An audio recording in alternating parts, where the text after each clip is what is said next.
Yeah. I was getting fired.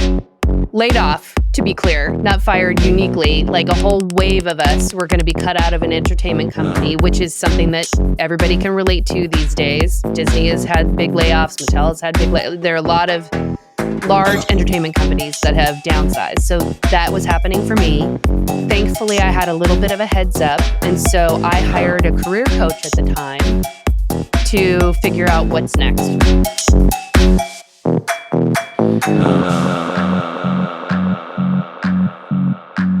Hello, everyone. Welcome back to another episode of the Women in Influencer Marketing Podcast. My name is Jessie. I am your hostess with the mostest. I am so embarrassing. I also have like a really bad lipstick application happening right now. And I'm looking at myself and very glad that most of our audience listens to us on Apple Podcasts and doesn't watch us on YouTube. Normally, I'm like, tune in on YouTube, except the day that I forgot how to put on lipstick. Today, we have a really awesome guest for you. I just finished recording with her, and I was like, I feel like my mind has been expanded, truthfully. We're going to talk about AI and business and how you can like practically, like on a very practical level, utilize it. Whether it's for yourself, if you're an employee, if you're a business owner, like the sky's the limit, but also like in your personal life, because I feel like one of the most valuable things in this world is time.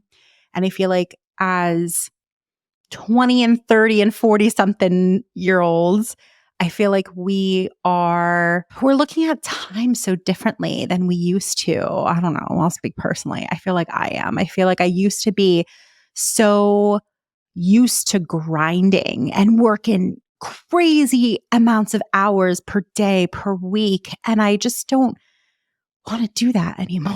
I want to work smarter versus harder. I want to have more freedom to pick and choose what I do in my business, how much of my time is spent on business versus, having more time to just do what I want in that moment. And that freedom is only achieved when you get time back. And so when we talk about like the countless amount of use cases and ways to utilize AI, that's probably my number one, which is AI just gives you time back, hands down, period, end of sentence. And that is alone one of the main reasons to continue listening to this episode. Our guest today, her name is Dawn Andrews. She's the CEO of a company called Free Range Thinking, such a good name. She's a business strategist and a leadership coach. And she's worked with like celebrities like Maria Shriver and on other celebrities and on leading major projects. Her expertise is in strategy, communication, and leadership, which has propelled her clients from like diverse fields to global acclaim. She's super passionate about female empowerment. And she also is a podcast host as well. We did a little podcast swap. So I'm going to be on her show, which is called My Good Woman Podcast. And she's also the founder of FMLA, the Female Leadership. So we really get into it, guys. We talk about, how she even got into the world of AI, like how AI can bring out great parts of your team, how your team can work with AI better, the best way to utilize AI to take the stress out of scaling your business, like atypical ways to use AI, about AI making decisions in your business and the future of it all. So I really look forward to you checking out this episode. As always, share it out if there's others in your personal or professional life that you think would benefit from this topic. Please share this episode. If you enjoy it at the end, and like only if you truly enjoy it, don't even give us don't just like throw out a good review. But if you genuinely enjoy this episode, this podcast, leave us a review. It really helps to have us be more discoverable to more people. And what else? We have a couple events coming up. So I want to put those on your radar. We have the Best in Influencer Tech, We have done this, I think, 8 other times. We've done it since 2020, twice a year. The math comes out to about the 8th time. So we host this virtual event again twice a year, and it is an incredible display of like the best tech out there, whether you're looking to manage campaigns, source for influencers, grab analytics, to pay people. We cover it all. My goal for this year in particular, and the event is on June 20th, is to expose you guys to some new companies that you've never maybe even heard of before. A couple of them, of course, you have, but I want to introduce you guys to new tech products. I'm such a tech nerd. This is definitely my favorite event of the year. And I really want everyone to come and check it out. It's a totally free event, whether you're a member or not. Just go to iamwim.com/tech. You can see old demos of prior participants because they come and they demo their products for you. You get to see like a true behind the scenes, and they're always offering really incentivizing deals for our community.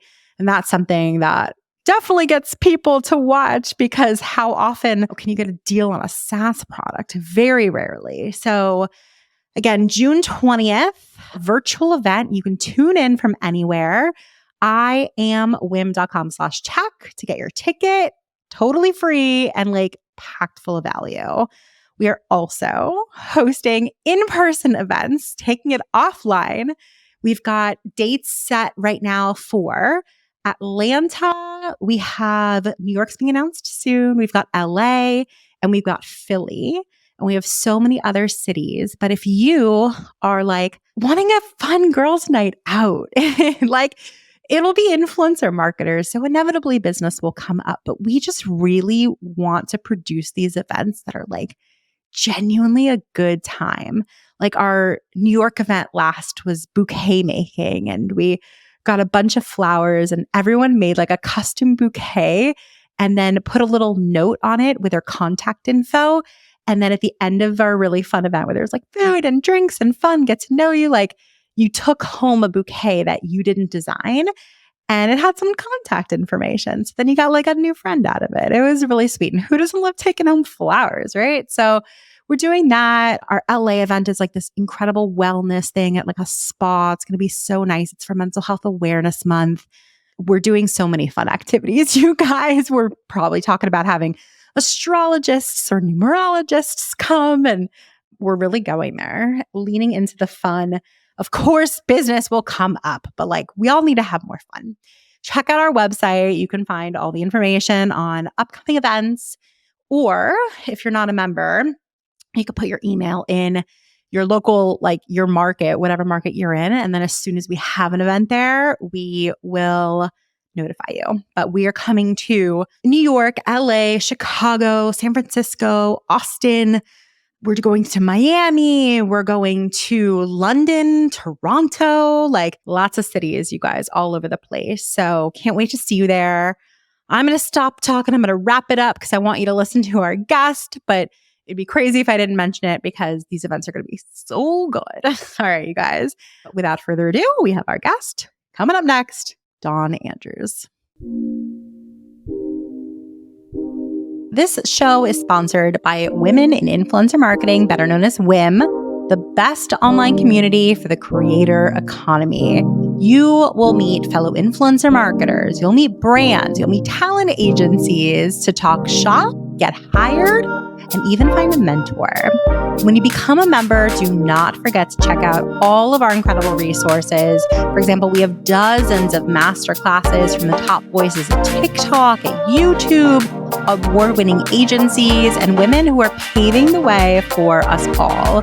So if you want the chance to network with a who's who in influencer marketing, check out what it takes to become a member.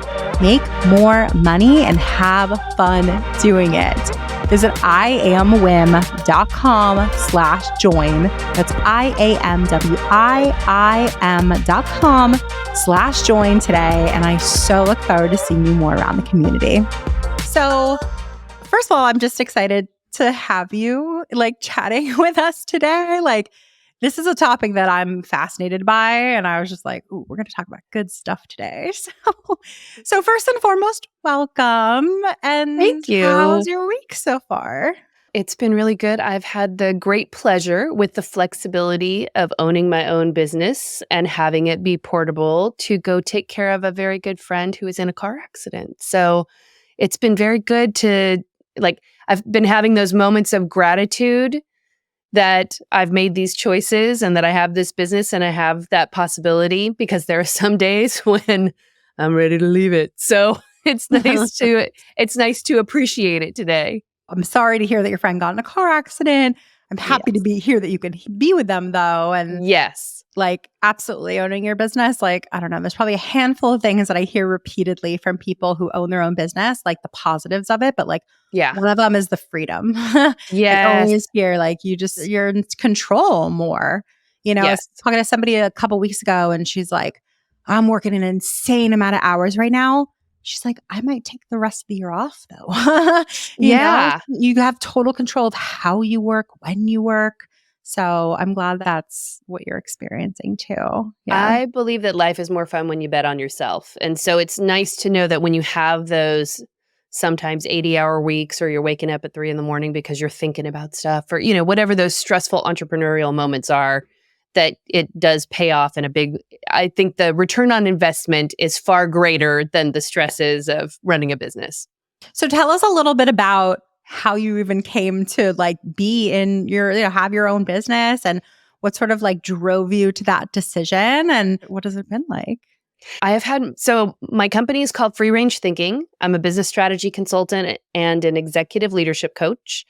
And we help founders, and especially female founders, break past blocks in their business, blocks in growth and scale, and help them get to the next level through refining their strategy, building their systems, and streamlining their operations, and do it all with the help of AI, which is an underutilized tool, even with as much as AI has taken the world by storm. And this business has gone through so many different iterations. I started it 22 years ago, and originally it was kind of at the beginning of the personal coaching movement. So my business was, I'll help anybody, everybody, whoever wants to come. Hey, family members, you want to try this out? And I grew up in an entrepreneurial family. So over time, I became very business focused. And my background is in entertainment. So I became very entertainment business focused and continued to grow the business from there. And now we serve, like I said, female founders in service-based businesses. We serve the entertainment industry. We serve early stage startup founders, and all of it around that conversation of scaling and growth. So how did you know that you wanted to get into this business in the first place? And let's not even throw in the AI component, but just the coaching component. How, had you had coaches? Did you know other people who were coaches? What? Oh, girl, Yeah. I was getting fired. Laid off, to be clear, not fired uniquely. A whole wave of us were going to be cut out of an entertainment company, which is something that everybody can relate to these days. Disney has had big layoffs. Mattel has had big layoffs. There are a lot of large entertainment companies that have downsized. So that was happening for me. Thankfully, I had a little bit of a heads up. And so I hired a career coach at the time to figure out what's next. What skills do I have? How do I package myself? And I realized in talking to her that I wanted her job.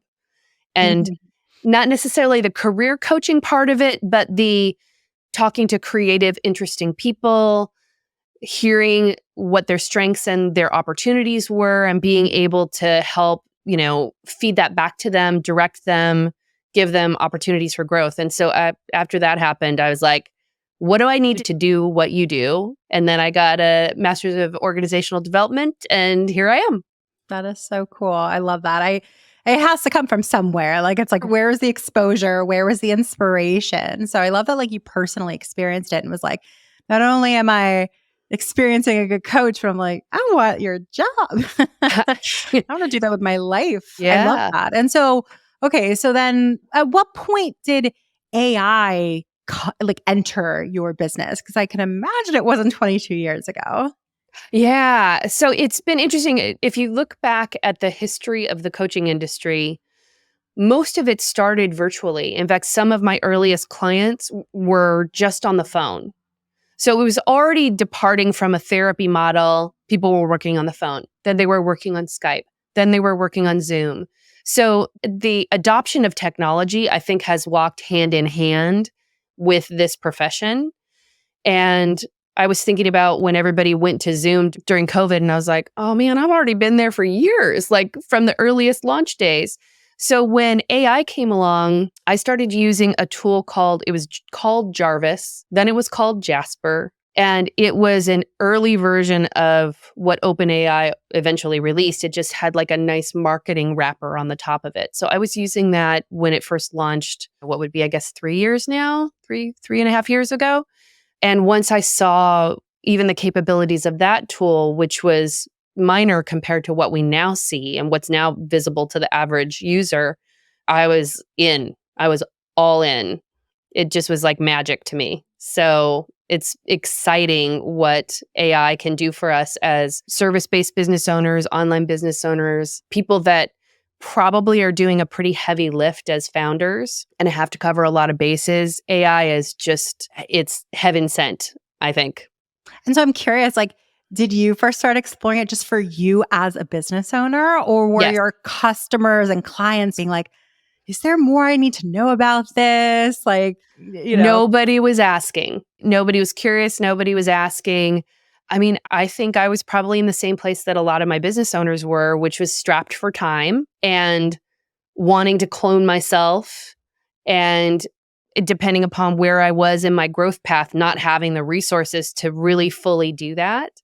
And so once I saw that opportunity, I was like, a rubber stamp, and haven't looked back. And now you're like, let me Yeah. tell you all the ways. And I think like that's what I sort of want to dig into more, because I feel like Yeah. when people hear, like how AI can help your business, I think they have these very prescribed, preconceived notions of like the chat GBTs of the world. It's like, well, chat GPT can help me write, like, and just like very Yeah. certain things. And like, it can, absolutely. But I think that what's Yeah. so fascinating to me is like that, like the number and countless ways that AI can be integrated into your day to day and can help you.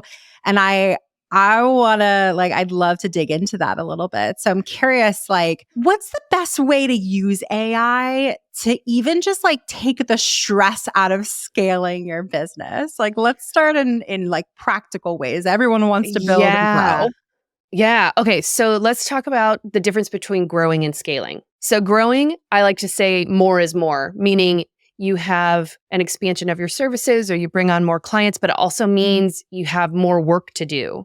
So you add 5 more clients to your roster. And if you haven't shifted how you do your work, you just added like 5 times your work and probably more because there's a lot behind the scenes that isn't just client based. Scaling is adding those 5 new clients to your business with less work. And AI to me is the fastest way to get that done. So if I'm a business owner and I'm wanting to get, squeeze more juice out of the orange, the first place I'm going to look is where am I spending the majority of my time and what are the applications for AI there? So what I find with a lot of business owners is the marketing component is really challenging. And like you said, AI can help you write. It 100% can, but it can also help you extend the life of everything that you've done. So if you're a content creator, your primary source of creation is creating videos, or like us, we create podcasts. And the next thing that you do is you edit them, you get a transcript for them. Then you need to create posts to go with that so that people know that it was coming or that it happened. You create elements and assets for your podcast guests to be able to use. Like each one of these things adds more time to your life just to promote the thing that you created to market with. Maybe you have a team, maybe you outsource to the Philippines, maybe, all of those things. But the challenge is adapting each of those pieces and still keeping the consistency of your brand voice and tone and spirit and intention. And AI can help you do that. And you can set it up and automate it to create all of those assets for you And then you can spend your time just running through and revising them to make sure that they actually reflect who you are. I feel like good AI gives you like a head start, like it'll do like the first like 20%, really well. But I think like I've talked on this podcast before, like countless times about how much I love and I'm obsessed with automation. And Yes. so like AI is sort of in like the same realm in my experience, in my eyes, but Yeah. I'm excited to see the progress of the like how accurate the accuracy of AI. That's the part that I struggle with. And I'm curious from your Yeah. perspective, how do you see the accuracy in terms of like, having a podcast like this, like, with AI clipping, certain segments of it? Like, do Yeah. you feel like what percentage of the time do you feel like it nails it? And where do you see as the opportunities for AI to be better? Okay, so AI is only as good as its user. It is a robot that can help you do things better. And I totally appreciate that you can see the 20%. I think that you can get 50 to 60% in terms of how, if you are using your AI, you've heard of people talking about seasoning their AI, yes? Do you know that term? I Yeah. do. Yeah.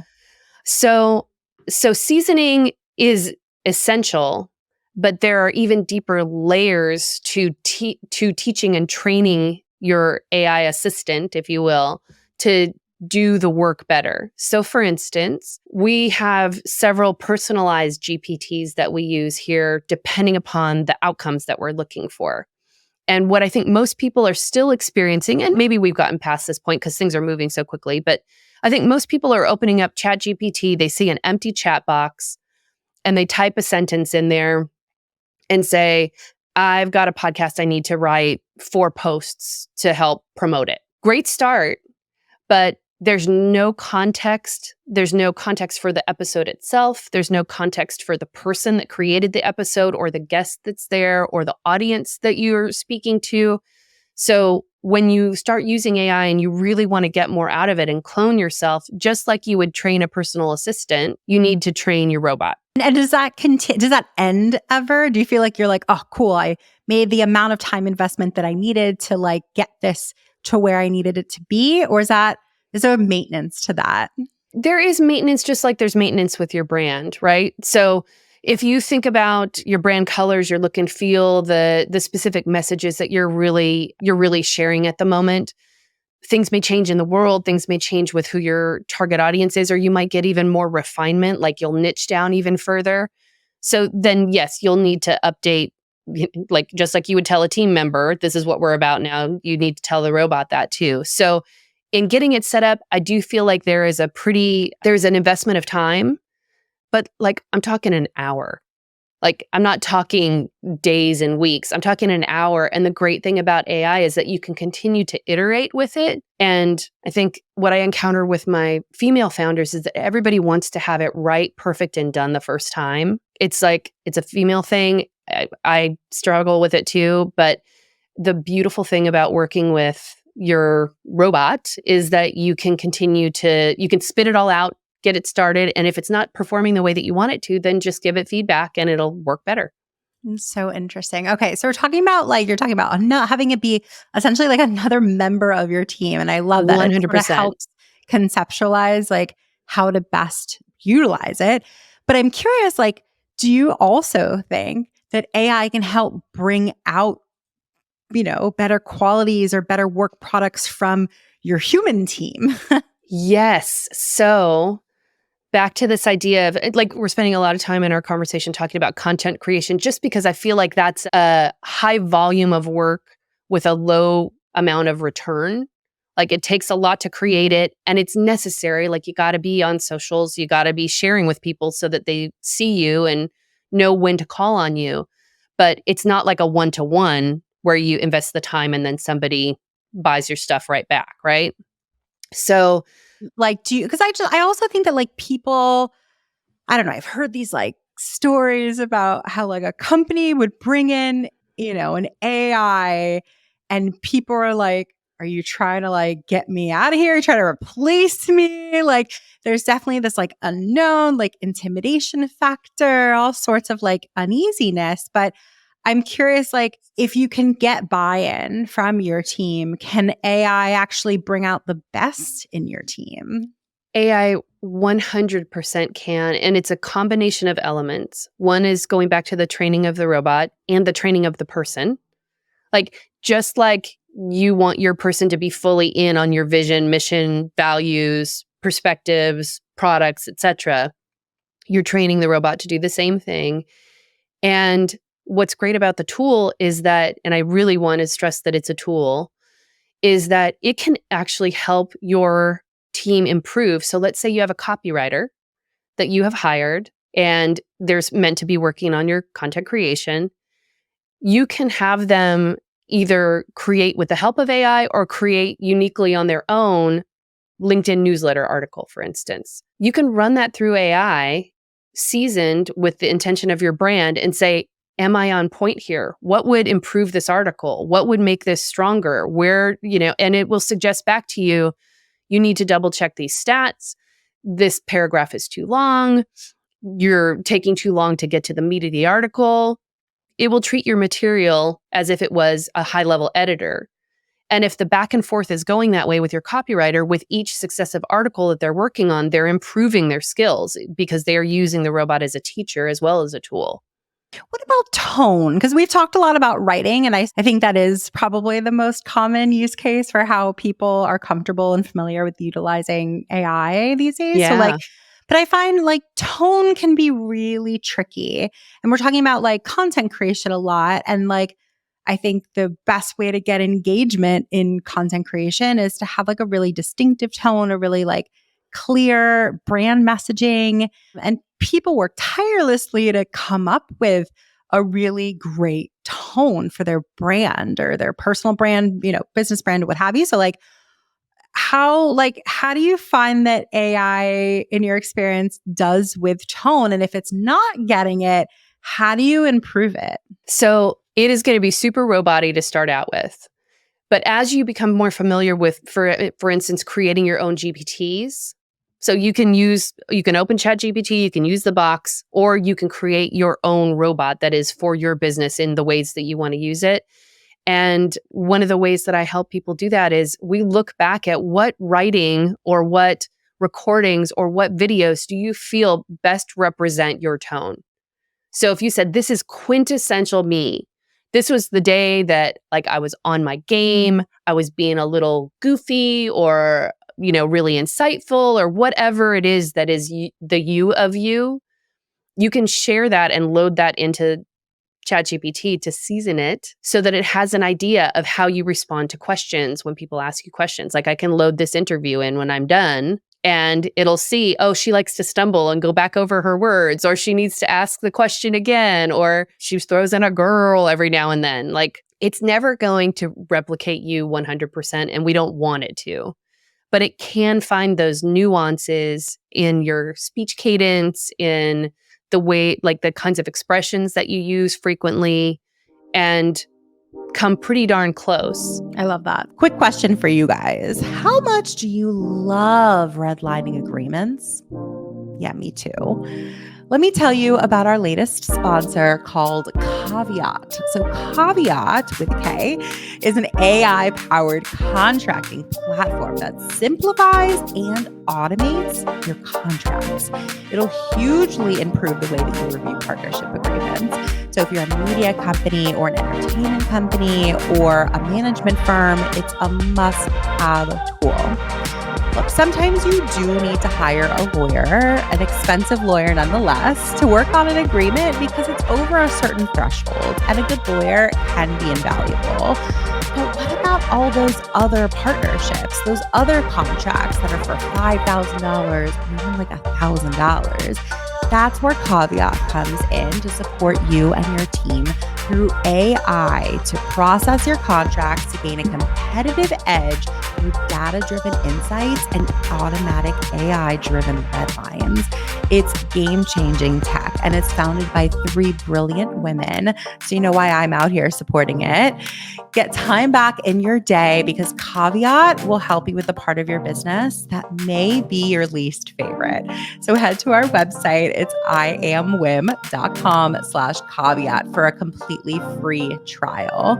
That's iamwim.com/KAVEAT. I hope you guys love it as much as I do. So we've done a lot of talking about writing. Yes. I mean, I've personally in my business, like I've seen, I use Canva a lot, for example, and I've seen like visual AI in Canva that they're adding more and more of. Like, what are other use cases for AI generally in business? Maybe marketing would be great for this audience, but what tools do you think should be on more people's radars? Okay, so like strap in, y'all, because the myriad of tools available is ridiculous. I mean, every tool now, every major tool has integrated AI in some way. Grammarly has, Canva has. Like, if there's a tool that is on your desktop, there is some sort of AI component to it now. Even like there are tools over the top of social platforms that will help you respond to a post and engage. There are so many. So here are the ones that I think as a small business owner or somebody that is looking to scale and wants to replicate themselves, these are the things that I think you should be using from an AI perspective. ChatGPT, 100%. I think that getting familiar with DALL-E or Midjourney can be really helpful for concepting something visual, whatever that is. You could say you're getting ready to launch a new program and you want to come up with a logo for it. It's not to say that it's going to give you the finished product, but then you can take that to a designer and you have something useful to push off of. It can shorten the amount of time that you're spending and the money that you're spending working with a designer not getting what you want. So definitely DALL-E, Midjourney. I think that if you're not familiar with Claude yet, that's another great AI tool to use because it's really good at crunching data. You can give it large data sets, like you can look at every Facebook post that you have posted over some period of time. It will pull out what is unique, interesting in the most popular posts so that you can replicate that in your future posts to up your engagement level and up your income potentially. I know a lot of people's ears perked up about that one. So that's a great one. So Claude, it's just like Claude.com. Like, how do you spell Claude? Do you know? It's Claude. It's my French boyfriend. Claude.ai. Claude.ai makes total sense. Yeah. All right, Claude, that's a great one. ChatGPT, is the unpaid one good enough or should people be paying for ChatGPT? If you really want to make a difference, pay for it. Okay. Like it's $20 a month. And I get that, depending upon where you are and the other tools you're paying for, you might be like, oh my God, not another, like I'm nickel and dimed by all my tools, right? But it is 100% worth it for everything that it can do for you. It can analyze where you're spending your time and energy in your business and suggest your best growth path. Not like it's perfect, but again, what we're looking to do is use this tool to fill in some gaps in information so that you can then turn to a professional in those areas and be further along the path. So how would you do that though? So ChatGPT can analyze. Okay, so like walk us through like step one. That like how would it even analyze that? How do you do that? That's awesome. Yeah. So for instance, in the tool that I'm giving away free to your audience, it's got that information in it. So what we do with my clients is we load into ChatGPT the list of services, how much they made, how much time it takes in general to deliver that service, and how many people, et cetera, the cost of goods or cost of service. And we put that into ChatGPT and we say, we have this much time, this much energy. This is what the founder wants to be doing. What do you see are the best options for where that person should be spending their time? And if we imagine this business 3 years out with a 30% growth rate, what would we need to pivot or do to have the best potential to get there? And so it spits out a result and it like, how often are you like, that's good? Or how often are you like, next result, please? Yeah. Well, so this is where using the tool, you plus the tool plus the professional comes into play. because as a business strategy consultant, I can tell whether what it's suggesting is like ridiculous or whether it's on point. And again, the more you share with it about your business and the shape of it and how you make money and what you offer, the more accurate it's going to be. And then that's something that you can take to a coach, you can take to a business analyst, you could take to your CFO, et cetera, as a higher level, more advanced starting place for the conversation. Okay, so ChatGPT, Claude, are there a few others that you can rattle off that you're like, I recommend these all the time. This should definitely be on your radar at the very least. Yeah. Well, so if you have a calendaring system, chances are it probably has some messenger bots. And if you are frequently talking or holding conversations with a large body of people, like you're running a community. And when you think about the one of you versus the many of your community, there probably are frequently asked questions, both before people join the community and once they get in. There probably is like an onboarding process so that people feel like they're part of the community and they've been welcomed in. So messenger bots are another great AI tool that you can use to help cultivate and grow and build your community, or to reduce the amount of time that you're spending in the early stages of a sales process. So love those. ManyChat is another tool that has an AI component to it. It works great with Instagram. What else do I use? I mean, Zapier is also great. So all of these tools, they have a computer component, a tech component of them, but there also is AI supporting it. Love that. Okay, those are such good, great suggestions. So thank you for those. Yeah. I'm curious, people, so, you put in a bit of work, you train your AI, you provide feedback, you're seasoning it, like you say. Yeah. So ultimately, it's the best AI you can grow, right? Possibly create, yes. And you can create, and you're getting solid advice and solid feedback. Should AI be making decisions in your business, or should it always just be guiding you? So I'll be honest, it has been kind of a mixed bag for me in how I have used it, both with the decisions and with the guidance. Like sometimes you're like, absolutely not. It is not this, that didn't make sense. That's not for me. Or that content that you created wasn't great, whatever it is. However, one of the things that founders of small businesses struggle with is decision fatigue. So if you can use it to help, think about it like this. If somebody presents you with 3 different logo designs, usually one of them is meant to be thrown out. It's the straw dog. Like they put it in there as the elephant in the room so that everybody just says, no, not that. And then you have the other 2 to consider. Then you can see what feels right, what aligns. And the same can be true with decision making and development processes with AI. It can give you something to push off of, to see what resonates with you, or see if it induces fear, and fear in a good way. Like, oh man, that's a big swing. I didn't even think that would be possible. Because if you consider that if you're asking the right kinds of questions of it, it is scraping the collective wisdom of experts all across the internet.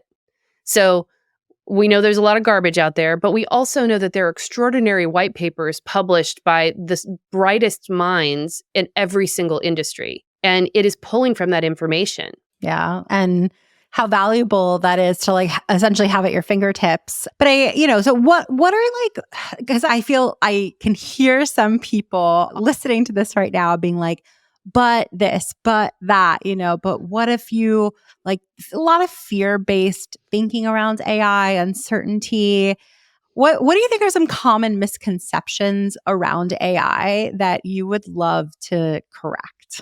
That it's going to steal your personality, your body and soul, and take over the world and launch nuclear weapons.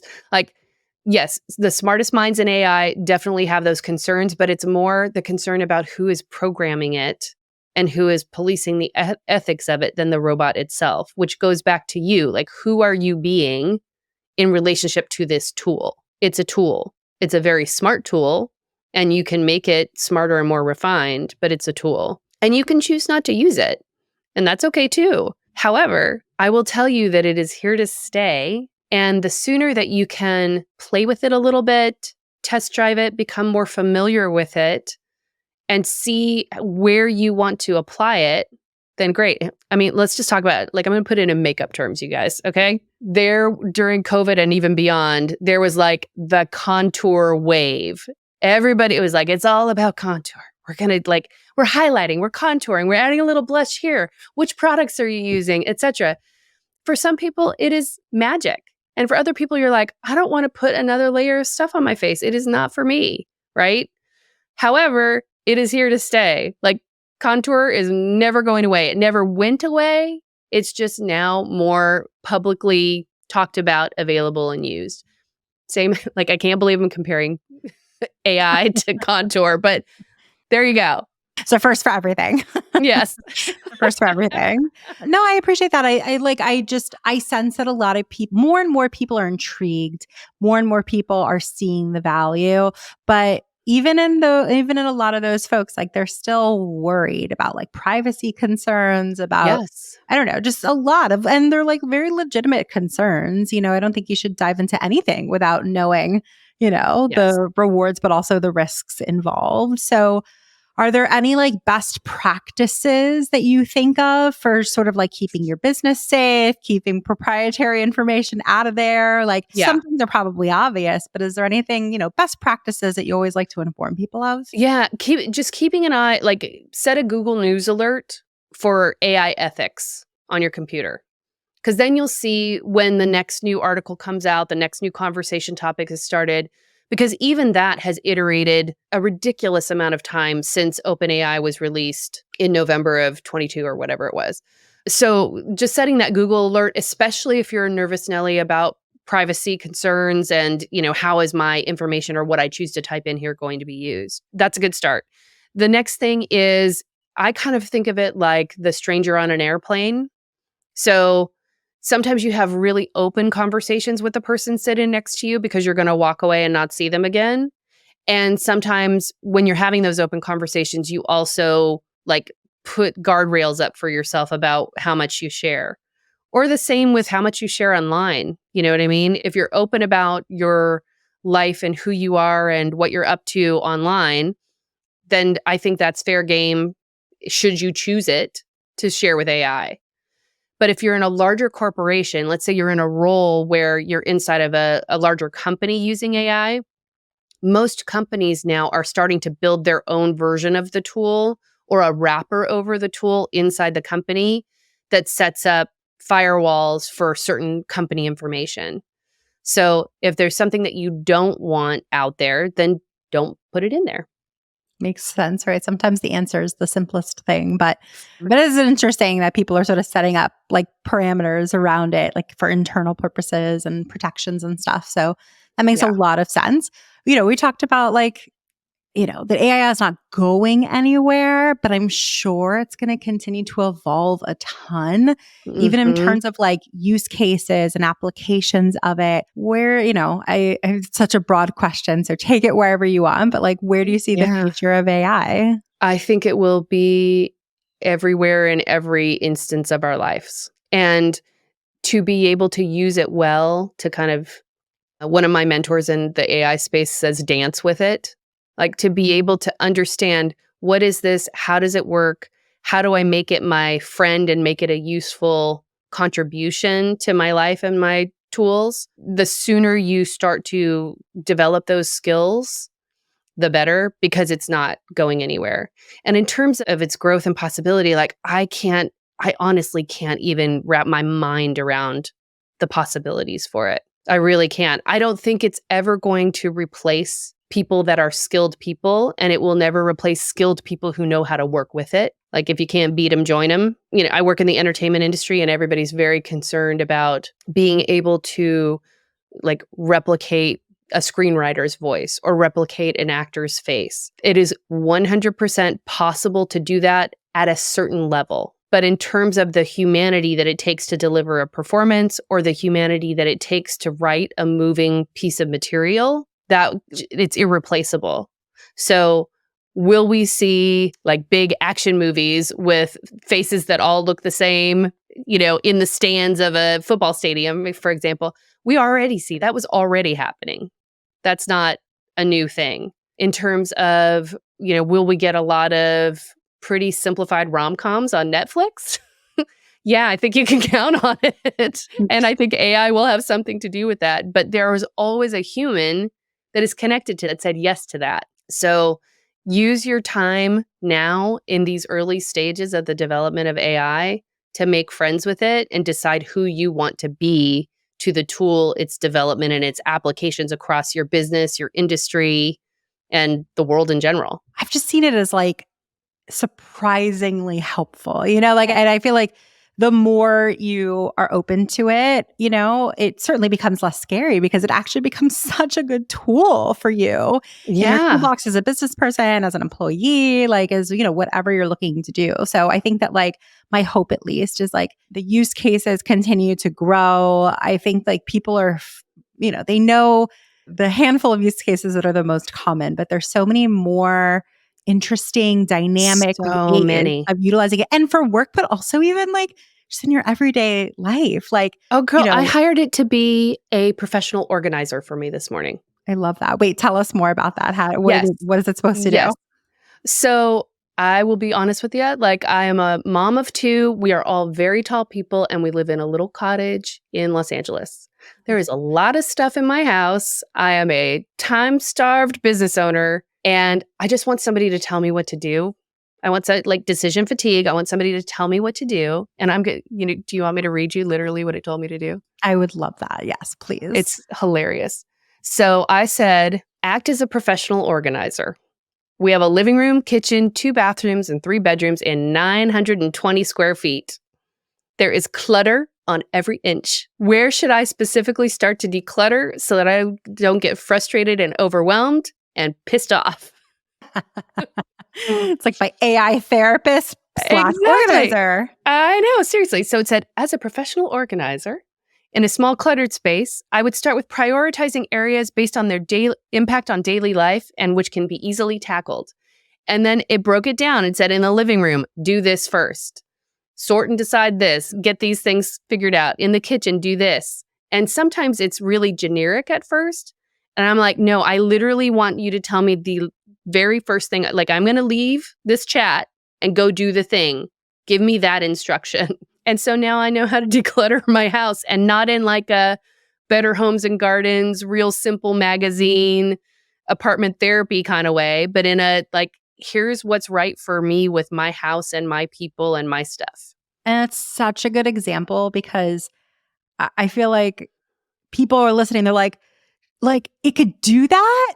Yeah. It's such a good example of just sharing the really practical ways that it can help you, and just knowing that's possible will spawn new ways of people conceptualizing ways to utilize it. So I'm just excited for hopefully our community, our listeners to just dive into it. Whether they're employees or business owners, content creators or influencer marketers, there's so many applications, and yes, it's really customized and personalized to what you need, both from a work standpoint, but also from a personal standpoint, which influences our work anyway. So absolutely utilize it.